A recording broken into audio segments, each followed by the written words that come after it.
Hello everyone. Our group project is inspired by the famous rhythm game called Piano Tile.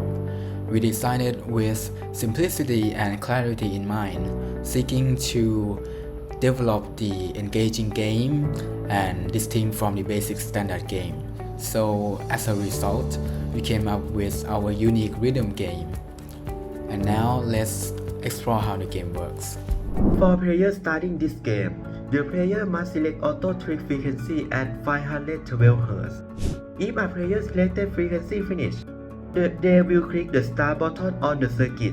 The game is starting. Rules of the game are simple. The player only needs to press the A, S, D and F button on the keyboard to the right green bar rhythm on the display.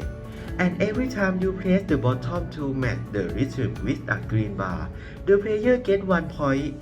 If the player can't press button don't matching green bar on display screen, player don't get a point anything. The player check point during play game on the scoreboard. When the player collect 100 points, they will ending the round. If you complete the song, the display screen is showing an end. Random note descent line block. Players are required to click the keyboard key to matching each row, earning 1 point whichever successfully click. The game is concluded with the player's score reach 100 points. To give an overview of the project, first, the game consists of 3 stages that are home, play, and end stage. Initially, the program is set to home stage.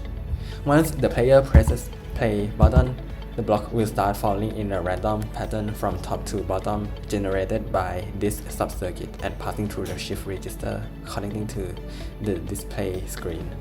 The value from the input will then be passed through to this circuit to check whether the user clicked the correct note. The input will be passed through the button check whether the button is ASDF and passing through this decoder to output the value on each bit of ASDF. If the note matches the input, it will produce a signal and send to the counter to update the game score for that player. When the score reaches some certain value, the game ends and the user may click the reset button to play the game again or go back to the home stage by these 3 buttons. All components are synchronized by this clock, and there is another updating clock for the display that is in the slower rate to produce a signal. Let's look deeper into each component of this circuit. First, let's look at the stage circuit. We have 3 buttons: reset, play, and a home button. These 3 buttons will connect to this stage sub-circuit, and inside this there are 3 registers that hold the current state of the game and the circuit that calculates the next stage from the given input. The diagram is shown right here.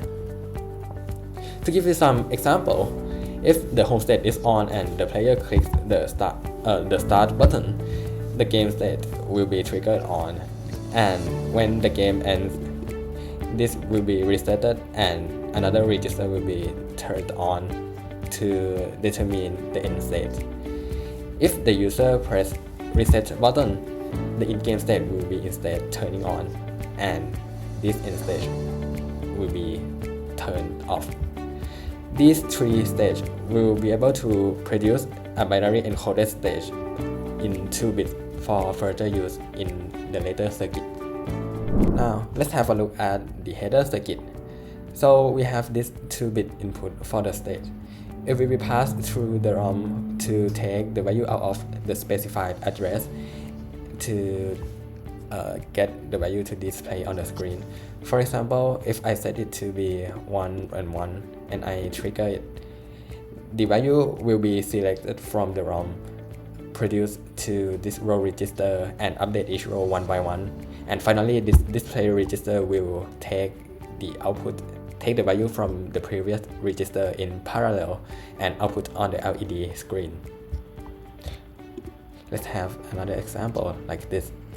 I changed the mode to be 10 and it shows the word N on the screen. Now we will talk about how the display text on the LED works.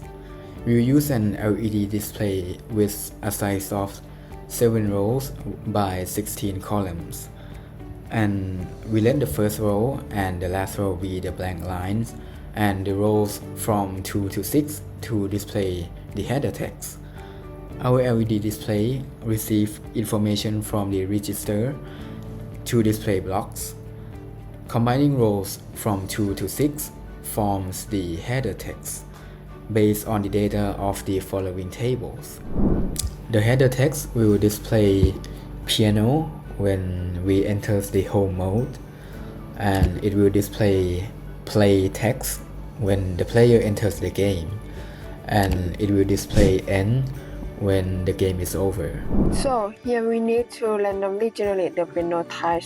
And by doing that, we use a random generator in order to generate 2 bits and pass into the decoder to convert into 1 hot format. Then we use a splitter to extend from 2-bit into 4-bit output. After we got the 4-bit 1 hot from here, we're gonna use it to be our display.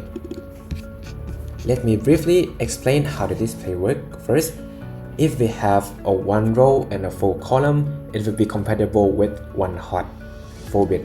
If it's 0, 0, 1, 0, the third column will be light on. As you can see here, at first we use the random 1 hot generator with the 8 times 4 size panel to determine the 1 open signal column on the first row of the panel.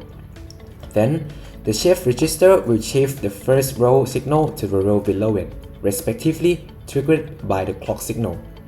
However, for a more aesthetic design, it would be preferable to have one larger panel with a scale of 48 times 16.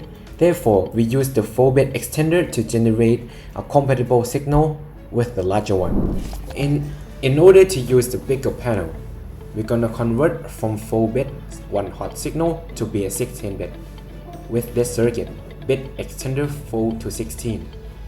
We use a 48 times 16 panel consisting of 8 6 times 16 signal to represent the larger panel with the same 1 hot signal. The circuit will then extend the 4-bit signal to a 16-bit signal. As you can see here, we use multiplexer and a selector. The 1 hot will be a selector for our multiplexer. For instance, if we have 1000 in binary form, the output will be F000 in hexadecimal form with compatible with the 16-bit panel. This component, bit extender 4 to 16 8 channel, will use 8 instances of the sub-circuit bits extender 4 to 16 to convert the 4-bit data from the random 1 hot generator into 16-bit data, which will then be utilized in the LED's display, like in here. For this component, it receives the 7-bit ASCII value from the keyboard input, which is then processed by the comparators to determine if it matches with the ASCII value for A, S, D, and F. And if a match is found, it sends the signal output that the ASCII value is acceptable. And this retention allows for potential further use, such as calculating scores or stopping the clock when it is necessary. After key check is the keyboard mapper. This subcircuit decodes the input into a SDF pin and holds the value inside the register for a short period of time until the new data enters.